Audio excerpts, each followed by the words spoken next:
Hello everyone, তোমরা কেমন আছো? আমি অনেক ভালো আছি। তো আজকে নিয়েছি একটা নতুন ব্লগ। আজকে করা যাক কাঁঠাল বিচির কোরমা।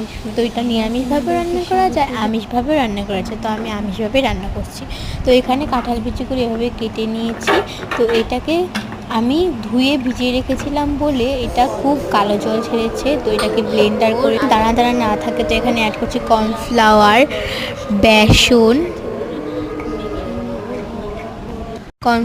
বেসন ও হলুদ গুঁড়ো সব কিছু গুঁড়ো দিয়ে বা আদা রসুন বাটা দিয়ে ঘি মাখিয়ে নিয়েছিলাম এই থালটায়। তো এটাকে থালের ওপর বসিয়ে এবার এটাকে ভাপ দিয়ে নেওয়া যাক। তো এরকম জল গরম করে এরকম একটা স্টিক বসিয়ে তো এটাকে আমরা বসিয়ে দিলাম।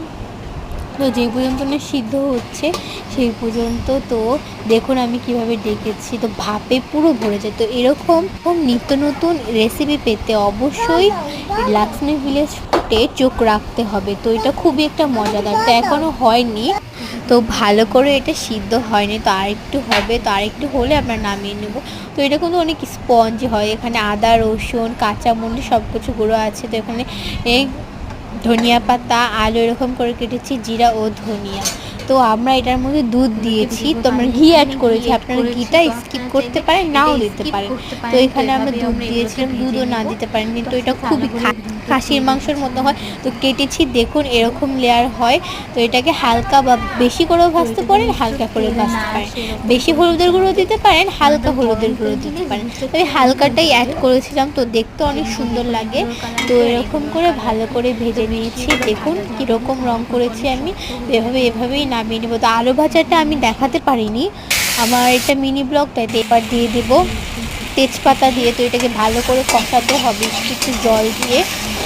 এখানে হলুদ গুঁড়ো, লঙ্কার গুঁড়ো, জিরের গুঁড়ো দিয়ে ভালো করে কষাচ্ছি। এখন আমি লবণটা দিইনি, তো ভালো করে কষিয়ে আলুটা দিয়ে দিয়েছি। এবার দুধটা দিলাম। এবার এখানে একটুখানি জল দিয়ে দেব। তো আজকে একাদশী, তো আমার পরীক্ষা দেখা আমি আজকে একাই রাঁধছিলাম ঘি ভাত। তো এখানে জল দিয়ে দিয়েছি। তো তরকারিটা খুবই গাঢ়া গাঢ়া হয়। তো এখানে আমরা ওই পুরগুলো দিয়ে ভালো করে কষিয়ে নিয়েছি। তো ভালো করে ফুটাতে হবে। এবার এটার মধ্যে ঘি দিব, এখানে গরম মশলার গুঁড়ো ও লবণ দিয়ে এখানে দিয়েছি লেবু পাতা। লেবু পাতাটা নাও দিতে পারেন। দিয়ে দিয়েছি ধনিয়া পাতা। ধনিয়া পাতাটা আপনার নাও দিতে পারেন, এগুলো সব স্কিপ করতে পারেন। আপনার জায়গায় নিরামিষ সোয়া দিতে পারেন, এভাবেও রাঁধতে পারেন। তো এটা খুবই একটা মজাদার রেসিপি। যারা কাঁঠাল বিচি খেতে চায় না, তো পরিবেশন করেছিলাম এভাবে আজকে ডিমের ভুনা, ঘি ভাত আর হচ্ছে কাঁঠাল বিচির তোরমা। তো এটা কিন্তু খুবই মজা হয়েছিল। এরকম নিত্য নতুন রেসিপি পেতে অবশ্যই